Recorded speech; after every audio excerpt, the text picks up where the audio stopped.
Good morning, good afternoon, good evening, everyone. It's Glenn McKnight from VSIG, and we have a small group this morning, given the time zone differences and other factors. But this session will be recorded for the students to analyze and go over. So we have a great pleasure of having Mark Datysgeld as our guest today, and we're going to be talking about the last module in this group, which is emerging technology, and we're going to drill down on the concept of AI, and Mark and Bill and I will have a deep conversation on this topic, and in particular, as all three of us are involved with ICANN and the internet governance space, how this has resonates, how this will impact all of us with regards to being active in the internet. So if you don't mind, Mark, maybe if you could spend a couple of minutes just to introduce yourself and what your passions are so that people know who you are, and then we'll dive into it. Thank you, Glenn. Thank you very much. So I'm Mark Datysgeld. Currently, I serve as a counselor in ICANN's Generic Names Council, and I also run an internet governance consultancy.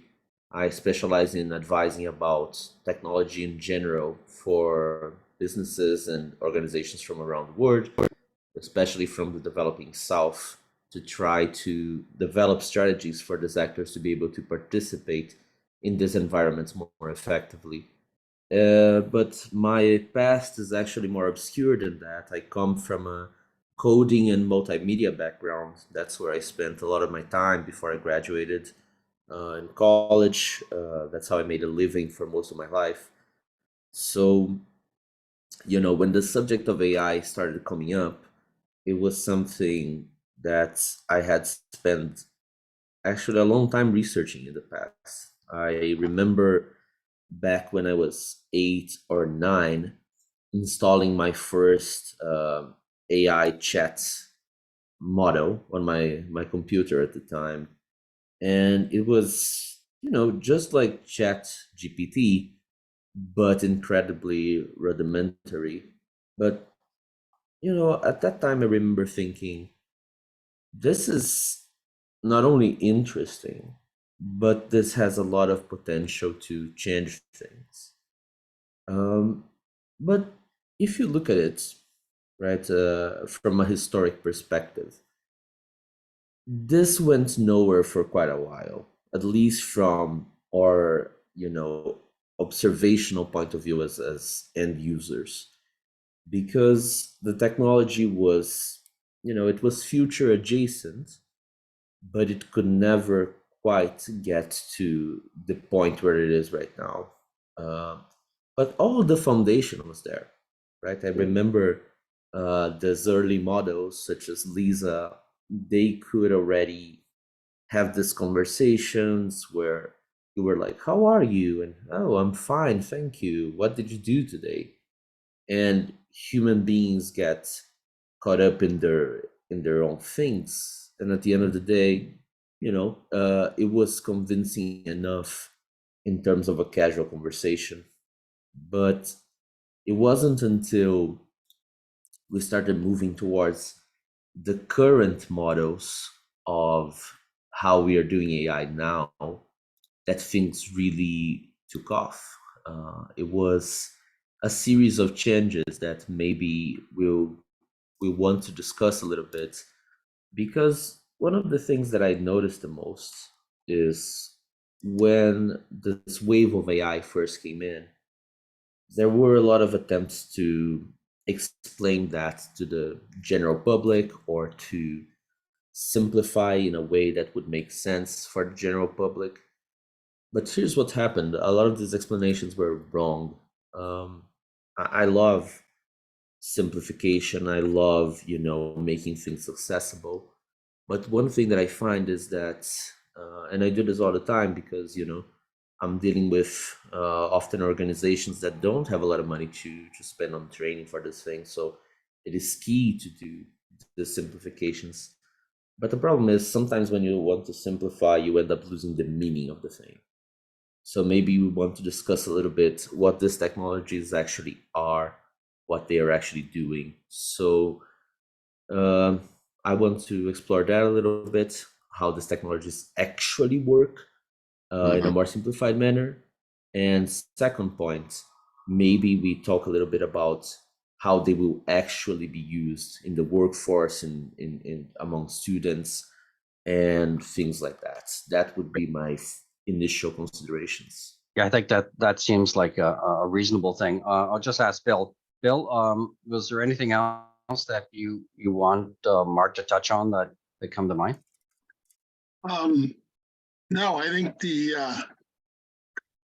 AI bit is interesting, but it's not really going to hit internet governance per se. I don't think, simply because you can't really get a diversity of opinions, and you can't get the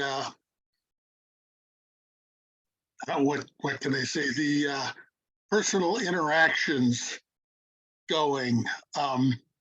One of the dramatic differences between the virtual meetings we were having during COVID and now is the hallway conversations, the coffee break conversations, and AI just doesn't do that. And it doesn't do, also doesn't do the apropos nothing at all, sudden turns in where the conversation's going. So it'll be not just one, but several generations, and I suspect several decades before AI is close to being able to do that sort of thing. Interesting. Maybe I'll challenge the concept of how this will affect internet governance. Let's see how that goes then. Okay, let's good. Yeah. Sorry, Bill, what was that? I said good. That's the advantage of not being AI, is that you can challenge stuff and go, you idiot, you've got that all wrong. Perhaps more politely, but that sort of disagreement is not an AI strong point, especially minority opinions opposing whatever you're saying. You steer the conversation, Glenn. You be our navigator. Okay. Yeah, let's go back full circle back to what you started. You were talking about the history. You were talking about the good, the bad, and the ugly. So I'll hand it back to you, Mark, to get us back on target. Sorry about Perfect. that. It's okay. It's all right. No, it's good. It's good. This is exactly the format that I was looking for. This works better than a slide deck. And let's keep this going. So here's some of the things that I think that intersect directly with what we do. First of all, I would say the internet is very text-based still, regardless of how much video content is out there. The internet is very text-based. And what I'm already observing, doing a lot of work with DNS abuse and internet abuse in general, is the geometrical increase in just generated text, right?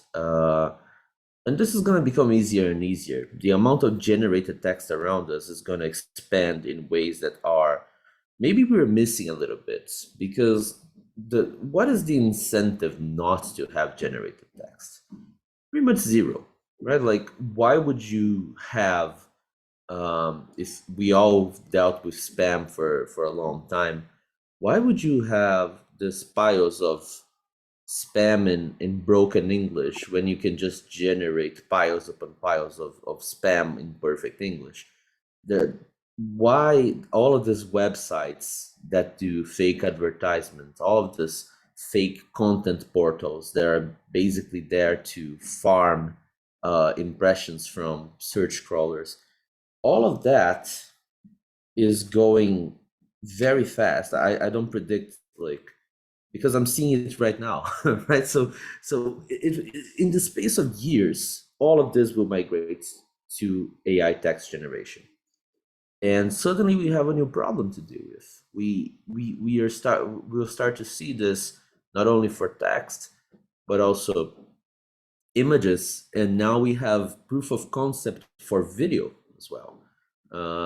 This past 2 weeks or 3 weeks, the big discussion among users of Stable Diffusion, which is one of the AI generative models, the one that I use the most, is our nascent capability to generate video.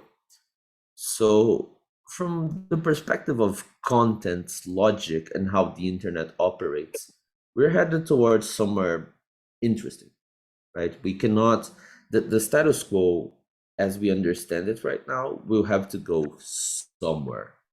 And here's what I would like, sort of as a first question to discuss with you guys. It's maybe we are headed towards a different model of network in which will look way more like the 90s, right? Like you will have to start focusing on more centralized players to get your information. You have to have a lot of reliability. You need trustability. You need people to actually rubber stamp things, because the amount of content that will be steeped in will not be trivial, and it will become a very simple matter to generate, fake.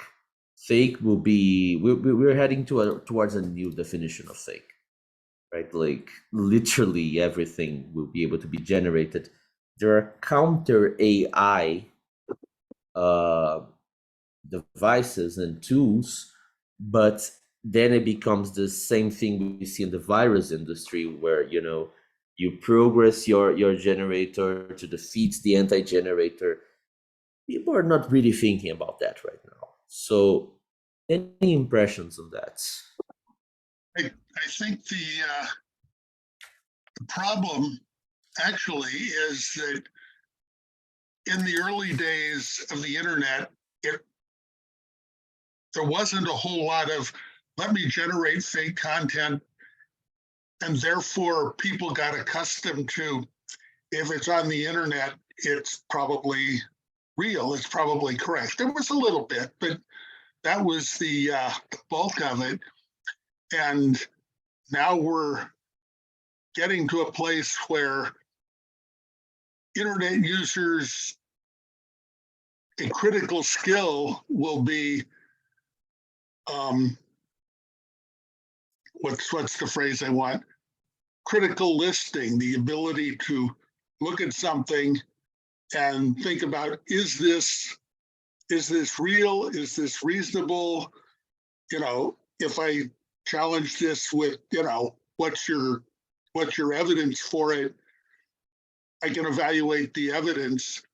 And that's something the education system basically is going to need to address.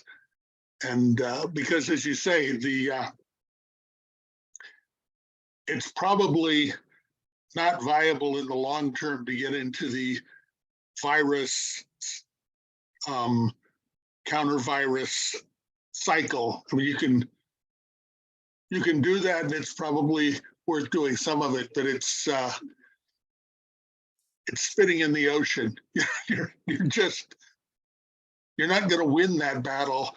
The most you can do is get rid of the worst of the stuff, and then lower the amount of bad information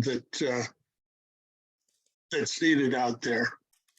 The only other thing that might be useful is if you get some kind of filtering from the web browser providers, so that they don't sell ads to pop up to the top of a search that are from people who are running a scam. And that's a burden on them. But at the moment, that's for what I've seen, the hot new approach to farming is to buy an ad. So if somebody searches for, Citibank or, Congress.gov or whatever, they see your stuff before they get to anything that might be real. So that's, again, it's going to take critical thinking, but it's also, that at least is a place where you might be able to win a couple of battles effectively. If Yeah, I could, if I could I jump would in, go, Glenn. Impressions. you know, it comes to mind, Bill and Mark, and it's unfortunately Stacy's not on the call today, but she's actually working on the whole issue of IGF in youth, genuine youth, the teenage years, and this issue of fake news and discerning and information and digesting the information and having some kind of thought process of separating what is fake and what is not fake. And this becomes, I think what we see is we've upped the game now. It's now become much more difficult, and especially for a younger person who doesn't have the perhaps the education or the discretion of being critical. And you know, again, they're creating algorithms that actually understand you know, their thought process. So we see it in TikTok and we see it in others that this is quite a serious. It may not affect the three of us so much because we're jaded, right? But I'm more concerned what Stacey and I have been discussing is how do we provide the information to younger people so that they, you know, they're not snowballs. So over to you, Mark. I think you both have, you know, exactly the sorts of points that I've been thinking about. It is, how do we navigate this? Because we have just started getting used to this, right? Like, people who have been active on the internet for the past 10, 15 years saw this change from this massive media portals where it was all basically controlled by the same like news organizations as usual, to this user generated content, this influencer space, even for news, right? Like, people are getting more and more news from their influencers, and now we're at this edge, which is where my key concern with AI lies, in which, you know, I can just make my influencer profile, do most of my things real, and then put in a few different things in there just to mix it up. That's the sort of thing that is already happening, but now we're going to be able to see that at a unprecedented scale. And it's exactly, how are these young people going to deal with this? I remember being younger, still, and it's like, you feel very passionate about everything, right? Everything is incredibly passionate, and everything seems very dire. So, to me, the way I'm looking at these different things is, okay, we won't be able to stop this, right? This is not something you can be a Luddite and go like, okay, let's seize this, because it's simply not happening.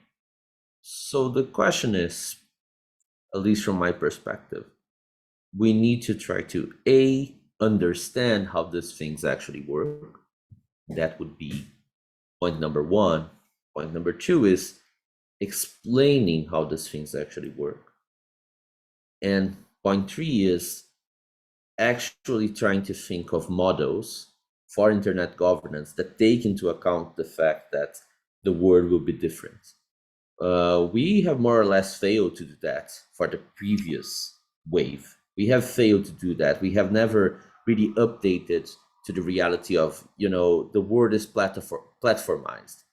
We have been trying to fight that in a bit of a, you know, oh, this is wrong. Well, yeah, they won that round, and now they lose as well, because they will lose relevance. They are losing relevance. The platforms are becoming smaller. But if there is one thing that I want to learn from this past battle, is, rather than fighting the thing, platforms are bad. Okay, they are, but they are the reality, right? How do we actually work with these things and make sure that they do not end up where they ended up?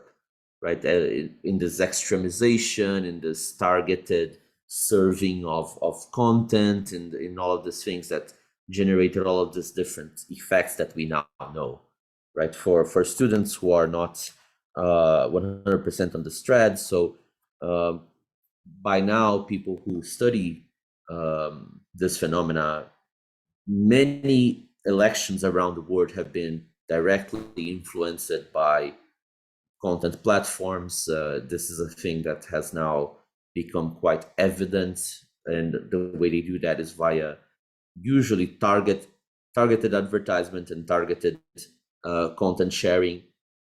People get stuck in these narratives, and they, whatever point of view they have, becomes 10 times stronger because evidently party X is going to do Y, and therefore they need to be stopped because this is the end of the world if they don't. So that was that. And now we are looking towards a new challenge. Let's think about this, but with unlimited potential for generation of fakery. What that, go for it, Bill. Yeah, so the first thing I suspect is, from an internet governance perspective, is deciding which of the various internet governance areas is responsible for this. ICANN, for instance, says, yeah, we've got some responsibility for DNS abuse, but content, not our problem. And you know, I think there's two choices. Either somebody steps up and says, okay, this is my problem and I'm going to try and figure out how to do it, or we get a probably mishmash of government stepping in and saying, we will allow this, we won't allow that, we'll make whoever liable for what comes through. We had had a moment of excitement at the last ICANN meeting over farming, and you know, if somebody puts up a domain name that, because of the characters available in internationalized domain names, looks just like a real company that, you know, has customer accounts with money behind them, you know, scams a bunch of people, gets the money, who's responsible? The base company didn't do anything wrong. They, you know, checked passwords, and was all fine. The scammers are long gone. So then you're down to the people who registered the domain name, who so far are saying, hey, we just register the names. It's what they do with it's not our problem. And at some point, you're going to have, as I pointed out, legal cases where, you know, Citibank loses millions of dollars and there's a class action suit against ICANN for allowing domain names that were so easily confused. The expression on the faces of the CEO and general counsel of ICANN was priceless. But that's the sort of issues that are going to arise. And so it's, in one sense, it's going to take some innovative thinking and some changes from people who are responsible for internet governance. On the other hand, if they don't do it, they're going to find the legal system driving them to do it, and the latter will be far worse, I think, for them. And it also makes life more difficult. When the EU comes out with GDPR, the internet is so internationalized that basically everybody else in the world is having to a large degree, follow those rules, even if it's not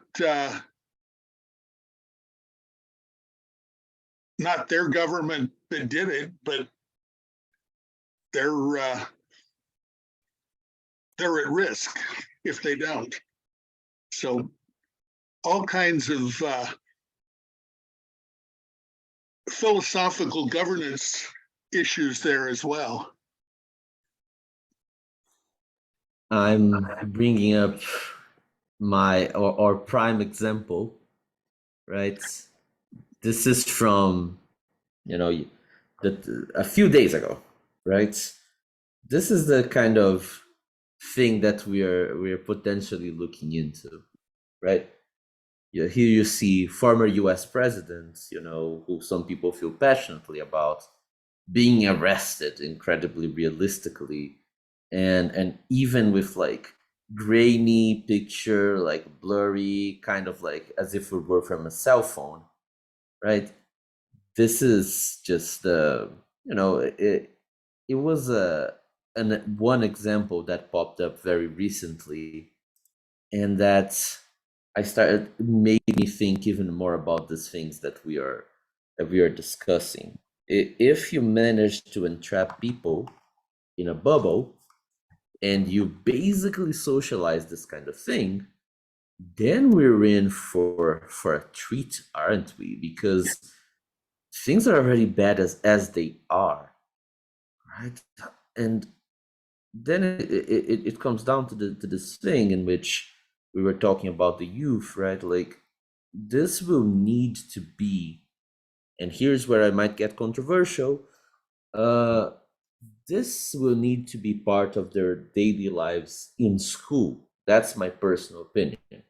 They need to sit down and make these things in school so that they grow used to these things, so that they grow used to generating images of all kinds of things, so that they grow used to generating text. Instead of fighting that, you know, they need to sit down in school and this be their normal day-to-day thing. Because then this generation will look at these things and go like, it's the same joke I did with my friend. It's the same prank that I played. Ha ha ha.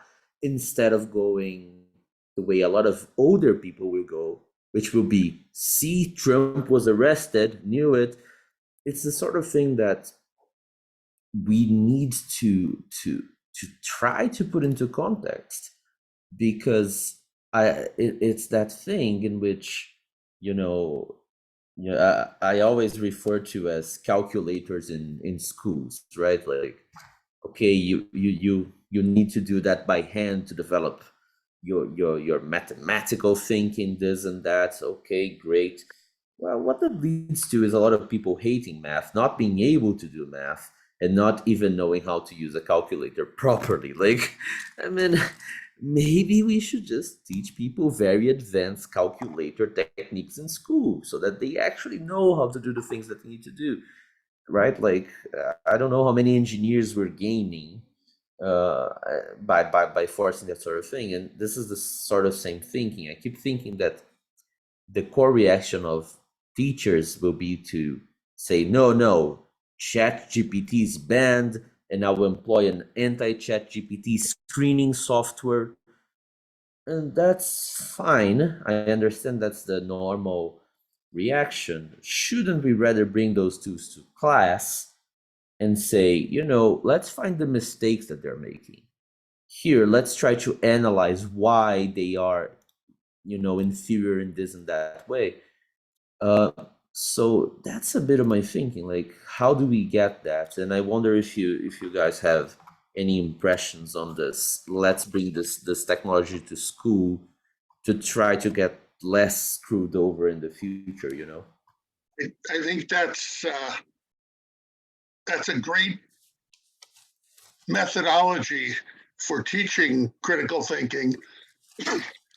Well, I think we also want to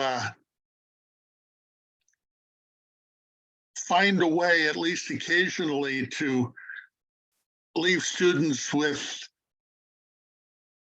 without those crutches, without the, you know, if the power goes down, the internet goes down, the battery in your calculator runs out, can you cope?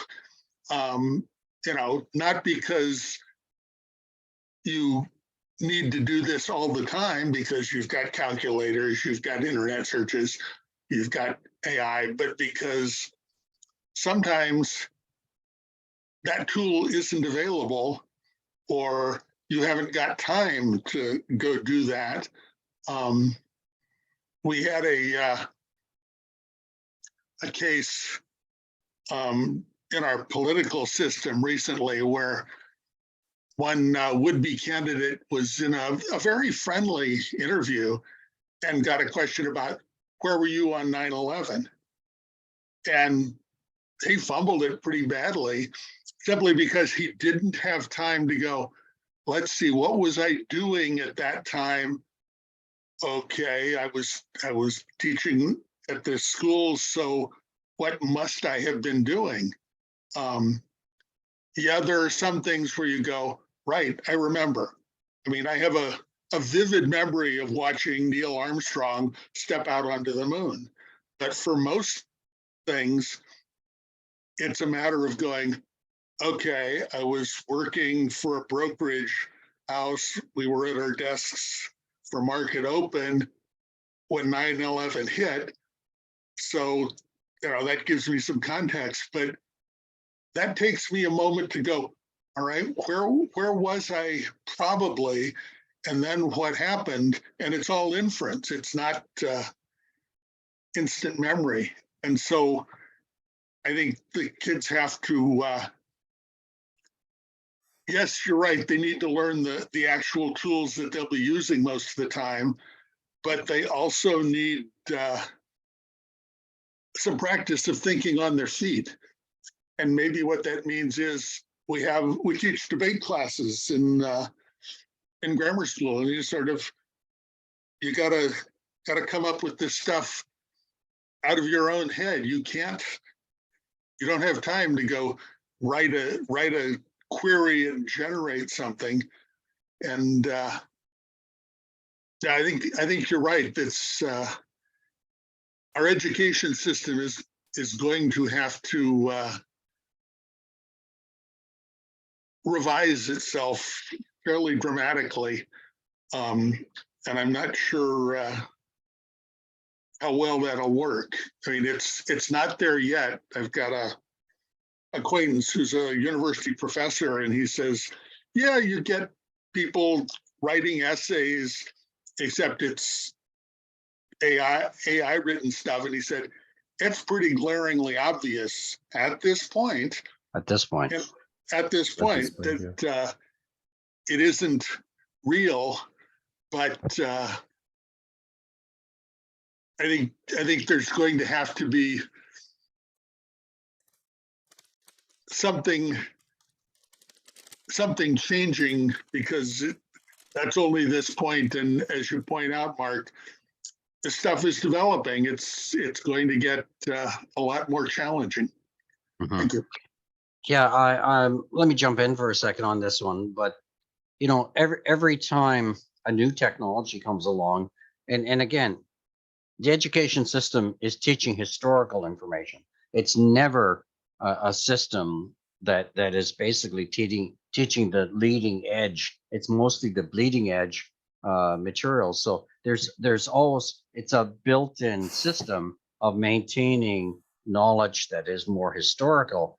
Unfortunately, they can only teach so much. There's so many fundamental skills, life skills and interpersonal skills, such a wide range of skill sets that are not part of any common curriculum. So having this stuff being brought into the school system by some teachers, some administrators, is going to get incredible resistance, whether it's good or bad. The system is really not that progressive. The days when Aristotle took his students under the tree and waxed poetically about a philosophical argument are long gone. I don't see Toastmasters. I don't see any of these organizations that, whether it's a school system, unless you get it from home. So, you have to have parents that sit around and eat dinner together and actually, bring these issues up and discuss it. And it's really coming back to the family structure as being a very seminal piece of this solution. But you were mentioning about chat GBT. I think right now, Bill, I agree with you. Anybody that has a good system can see what's being generated. This is a fake paper. But I don't think that's going to be the case in the future. I think it's going to get smarter. I think it's I've been playing with different tools, generating materials, and some of the material is surprisingly good. Which is this. So the threat to some people that are copywriters, people who write materials for marketing materials for companies, and there's an element of change here. And I'm not being a Luddite here, but I think there's an element of risk. There's certain professions that is going to happen. There's going to be a shakedown, right? So it's going to be interesting. Back, Bill. Yeah, there are a lot of professions that are going to go the way of, what's a traditional example? Buggy web manufacturers. When the automobile came in, the demand for their product and for their skills just gone. But there were, so there are going to have to be changes, and let's face it, most people really resist changing how they do things. Exactly. Kids are more plastic, but there's going to be a lot of disruption. And I think that's what we're seeing in a lot of countries' politics today, is people are just going, the world is changing. I don't want to change.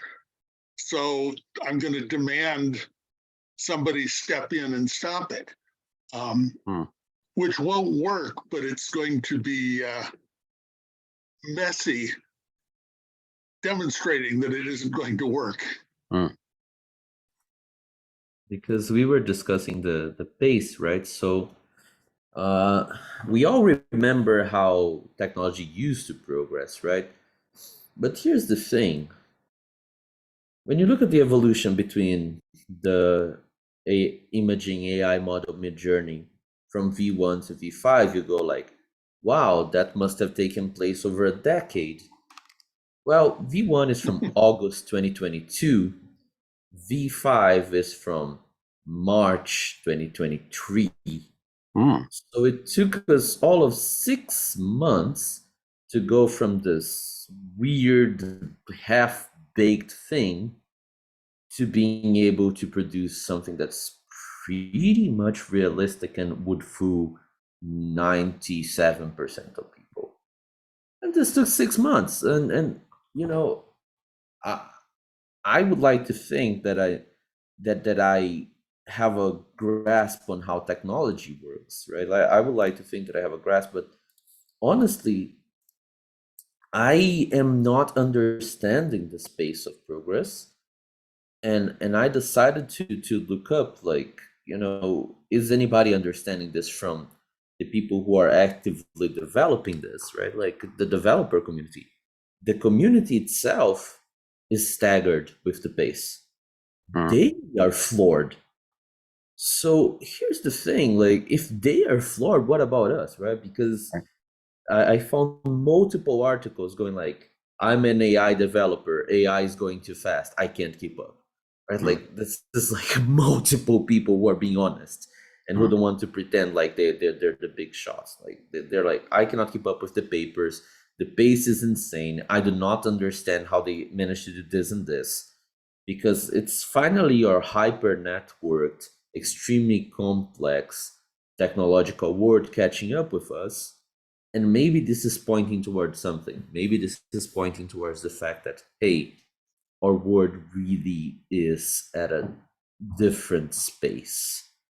We really are starting to behold something a little different. And it so happens that this community here, of which we are part of, are the people who are sort of the gatekeepers, in the loosest sense of the word, of the medium that is enabling all of this, right? The only reason people are able to advance at this insane pace is global asynchronous collaboration. It is a dream. It is what we wanted. This is what we wanted. We We wanted thought we everybody to have, wanted. correct? We Mm, wanted everybody to have access. We wanted everybody to be networked. We wanted everybody to be able to collaborate and shine their light and show their intelligence. Yet here we are seeing that things have consequences, no matter how good your ideas are. Because what is wrong with that, right? Nothing. Conceptually, nothing. nothing. We are able to achieve the thing we wanted, right? And yet those things, right, like Bill brings up in chat, unintended consequences, right? Here we are again. We wanted the best. We wanted to do everything we could for everybody to be able to put their heads out there, be seen, be noticed, be able to show something. And here we are at the space in which this is happening, and we want to see now, okay, now what do we do with this? Okay, we this is not gonna, we're not gonna put that back in the bottle. Yep. On au contraire, right? Like, Mm, we'll keep putting people on the network. And if there's one thing that I know is about being a young, eager person from the developing world who wants to progress from their circumstances. It's what I did in my life. I didn't have money, I didn't have, a lot of opportunity, but I had the internet. And how did I end up in the global internet governance community as a counselor for ICANN? Pardon my language, but researching crap on Wikipedia, right? Like, that's where how I ended up here, right? uh, I didn't have access to things, but I had the internet, right? Like, I didn't have access to great professors, and like, yeah. I didn't go to university until a late age, what is considered late age, but I kept researching things and learning things, and I learned English, and I learned to code, and I learned all for $0 on the internet, and this is why I'm here. Yeah. But see, when we put in, we'll keep connecting people. Now let's connect Africa, let's connect the rest of Asia. All of these young people like me, I presuppose a lot of them will want to do the same thing as me, and I want them to have that opportunity. But I Sure. also want the board to understand that this will bring a lot of things into the mix. I think that I brought a lot of things into the mix. I brought a different perspective, a different background, and this often generates clashes within the spaces I'm in. People in internet governance who come from a different perspective often don't understand where I'm coming from, because they're like, oh, but he speaks perfect English. He must be, well, yeah, because that was my reality, right? Like, on the internet, that's the language you speak right now. But things will change. Maybe it will be Chinese. We It might be. don't know. We don't know. We don't know. So how do we account for that? We don't. But at least we have to be conscientious, which is kind of where I'm trying to go with this, right? Like, AI and generative technologies are a manifestation of the fact that things will start to go very fast at a pace that we probably didn't ask for, and we probably don't have the tools to handle. And maybe the way we do things right now for internet governance will not exactly be enough. Maybe sitting down at the IGF once a year to discuss a big panel on AI with Vince Cerf is not what we need right now. Maybe we need a lot more ad hoc focused discussions and panels and impressions and local advisory and local engagement and trying to build things, but we don't have the structure yet. I have to disagree with you. I don't think there's any maybe. Go, Bill. I don't think there's any maybe there. I think it's absolutely certain. Mm. But other than that, But let's look at our history. Going back, there was during the Enlightenment period, people would get together at coffee shops, and whether they drank coffee or tea or whatever, but there was this vibrant culture of dialogue and discussion, and many of those concepts were revolutionary. And whether it's Voltaire or Rousseau or whatever, but there was this thirst for knowledge it was like a grand opening. And I think we have an opportunity now, and you mentioned the fellows, whether it's next gen or fellows, whether it's with ISOC or ICANN or IETF, there is these individuals coming in, and they're the inheritors of the internet.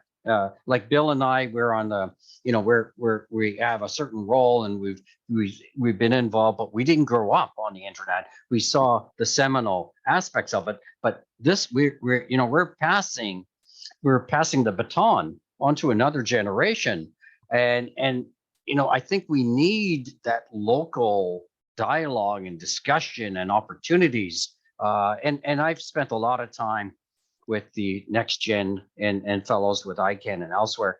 And some of them are really quite dynamic. Like recently we had Hannah Frank, who was one of the speakers, and just so happens she's very interested in a carbon neutral ICANN and the green internet, and which is what I'm interested in as well. So we created a small community, Mark, and this small community, which includes Bill, and we're doing this cross-sectorial, and we're pushing ICANN to think about their servers, to think about how the trips they're doing and the carbon offsets.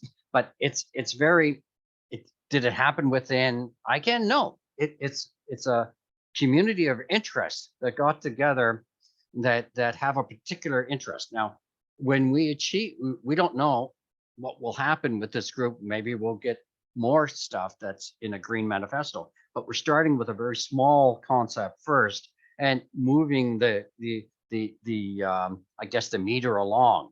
So, but again, we're picking a particular topic.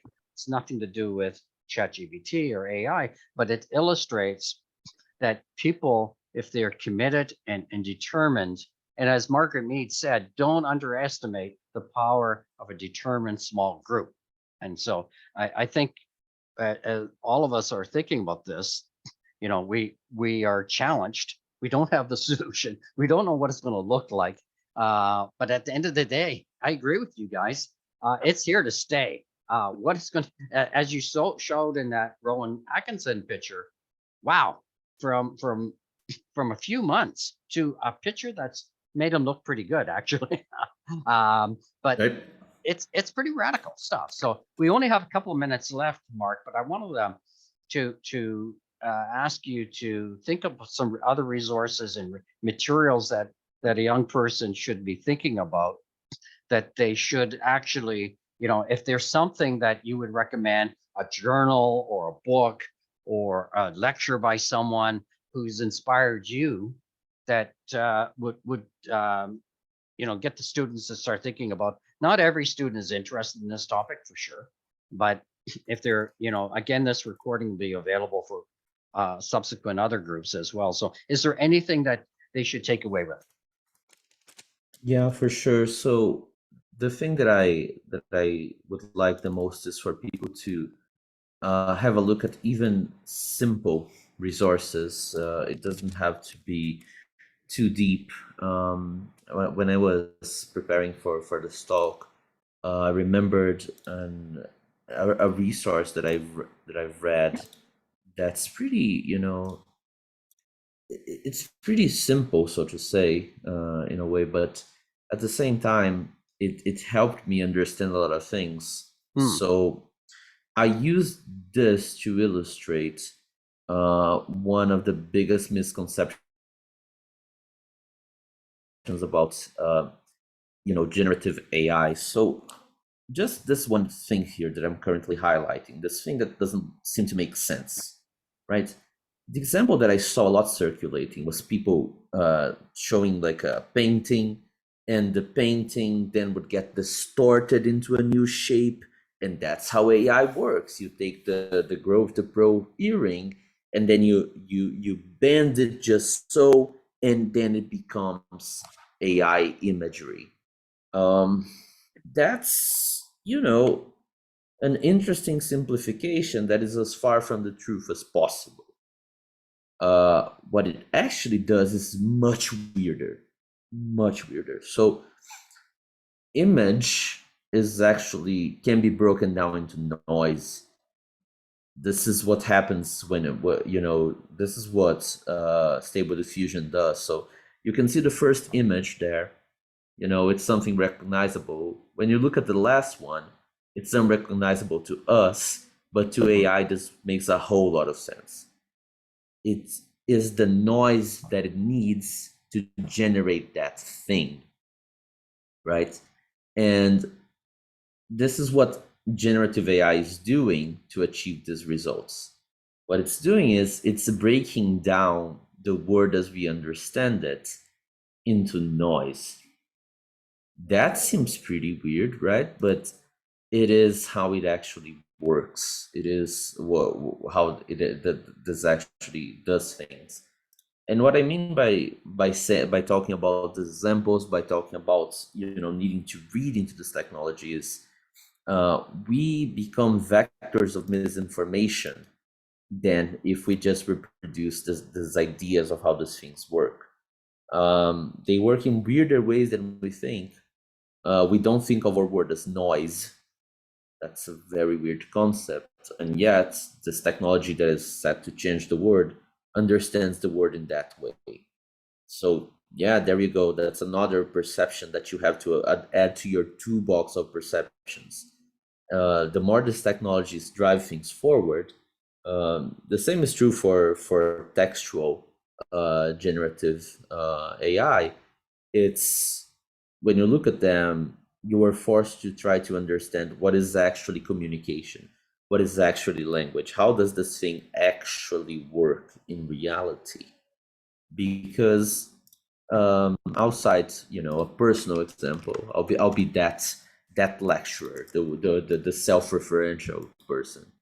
I was very recently during an ICANN meeting with my fellow members of the ICANN Genocide Council, and we were just having a conversation about how our vice chairs were doing a great job. And I said, let me go out there and make a bit of a song in honor of that. I generated it via ChatGPT just for kicks and sung it, but not the whole table had context for what I was doing. The result was like, everybody was like, Mark, you're a genius. How did you come up with a song like that? Like, what the hell? On the spot?